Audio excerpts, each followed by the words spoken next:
Seperti rusa rindu sungaimu, jiwaku rindu Engkau.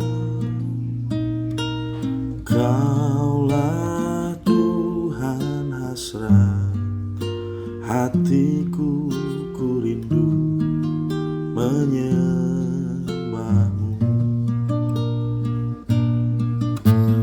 Engkau kekuatan dan perisaiku, kepadamu rohku berserah.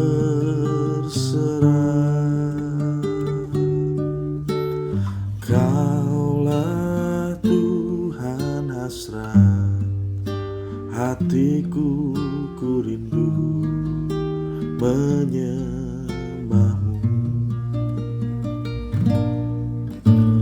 Yesus, Yesus, Kau berarti bagiku. Yesus, Yesus, Kau segalanya bagiku.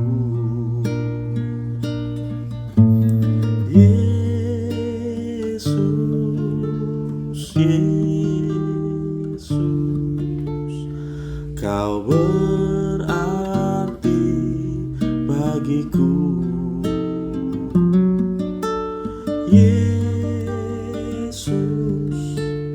Yesus, Kau segalanya bagiku. Kau segalanya, Kau segalanya, Kau segalanya bagiku.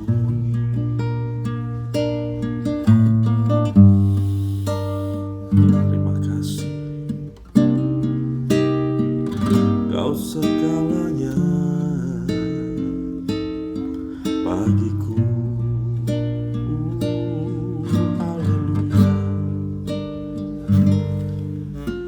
Kau segalanya bagiku.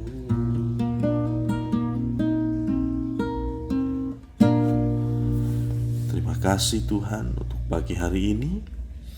Sungguh Engkau segalanya bagi kami, dan itu lebih dari cukup. Biarlah apa yang kami imani ini dan apa yang kami proklamirkan pagi hari ini menemani kami sepanjang hari ini, mengikuti langkah apa yang kami lakukan hari ini, bahwa Engkau segalanya bagi hidup kami. Sehingga apapun yang kami kerjakan hari ini, apapun yang kami putuskan, apapun yang kami lalui hari ini, semuanya kami persembahkan untuk kemuliaan nama-Mu. Engkau segalanya dalam hidup kami. Engkau bukan hanya Tuhan kami, Engkau juru selamat kami, Engkau sobat kami yang tidak akan pernah meninggalkan kami. Berfirmanlah melalui hamba-Mu, biarlah pagi ini firman yang disampaikan memberkati kami semua. Dalam nama Tuhan Yesus Kristus kami berdoa. Amin. Shalom Bapak Ibu, saudara yang dikasihi Tuhan. Senang sekali bisa bertemu dengan saudara kembali melalui renungan singkat pada pagi hari ini. Kita buka bersama-sama Filipi pasal 1 ayat yang ke-21. Filipi pasal 1 ayat yang ke-21, saya bacakan untuk saudara. Karena bagiku hidup adalah Kristus dan mati adalah sebuah keuntungan. Saya bacakan untuk ulang kepada saudara. Filipi 1 ayat 21 berkata, karena bagiku hidup adalah Kristus. Sampai di sini dulu. Seberapa banyak dari kita bisa mencerna perkataan ini? Bagi kita, bagi saya dan saudara, bagi Rasul Paulus, bagi pelayan Tuhan, bagi hamba-hamba Tuhan, bagi siapapun, hidup adalah Kristus. Nah, Bapak dan Ibu, ada sebuah cerita yang mau saya sampaikan kepada saudara pagi hari ini dari seorang tokoh pergerakan gereja yang bernama Sundar Singh. Sejarah penyebaran Injil di India dan di Asia tidak bisa lepas dari nama ini. Nama aslinya adalah Sundar Singh, tapi kemudian dia disebut sebagai Sadhu Sundar Singh. Kata sadhu merupakan arti seseorang yang mengabdikan dirinya untuk melayani pekerjaan Tuhan. Sadhu Sundar Singh lahir di kota Ludhiana di bagian Gujarat, India, Bapak dan Ibu. Dan dia adalah anak dari seorang petinggi agama Sikh. Ya, kalau saudara mengerti, agama di India itu salah satu yang terbesar adalah Sikh. Sebagai anak dari tokoh agama Sikh, Sundar Singh memiliki banyak kenyamanan hidup. Dia tidak hidup dalam kemiskinan, dia tidak hidup dalam kekurangan, karena sebuah tokoh agama dihormati sekali di India.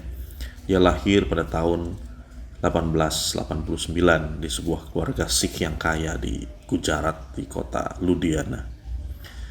Dia dididik dengan keras sekali, dengan sangat dalam untuk mempelajari agama Sikh dan menjadi penerus ayahnya. Dia menjadi seseorang yang sangat disiplin, sangat bergantung 100% kepada agamanya, dan dia menjadi seorang yang benci kepada kekristenan. Bahkan sejarah ini mencatat pernah satu kali dia membakar Alkitab di depan umum. Itu menjadi sebuah titik tertinggi kebenciannya kepada kekristenan, kepada Allah, kepada Tuhan Yesus.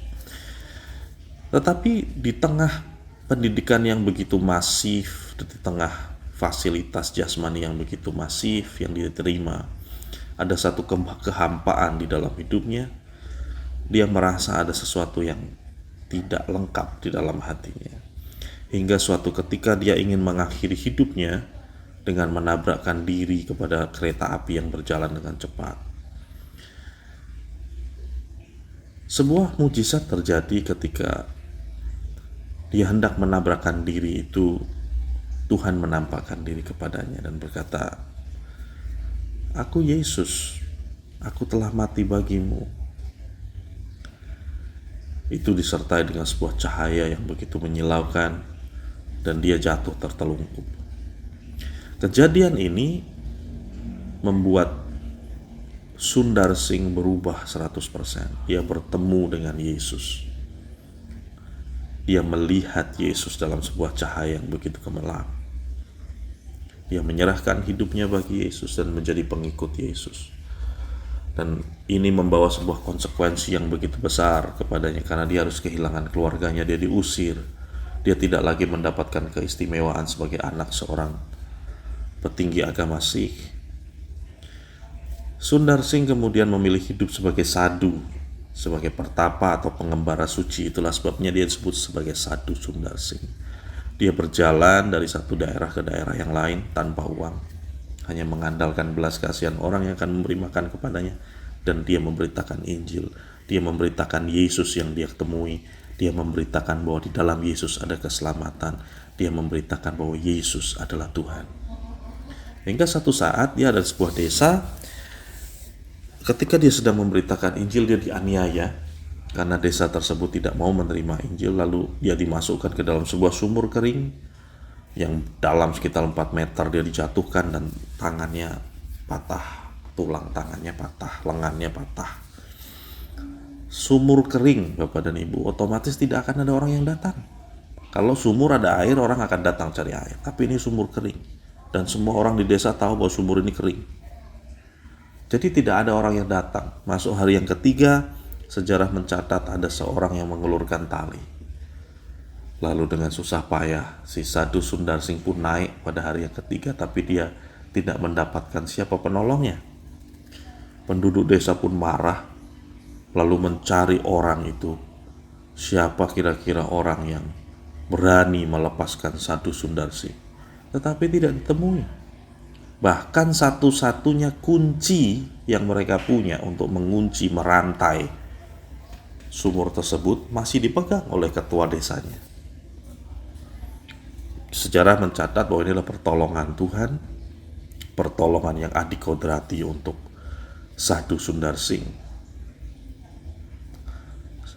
Sadhu Sundar Singh dicatat sebagai seorang sadhu yang menginjili India, Tibet, dan wilayah Asia lainnya. Dengan cara apa? Dia berjalan kaki menempuh ratusan kilometer. Dianiaya sering, dipenjara sering, hampir dibunuh pun berapa kali. Tetapi tidak menyurutkan niatnya.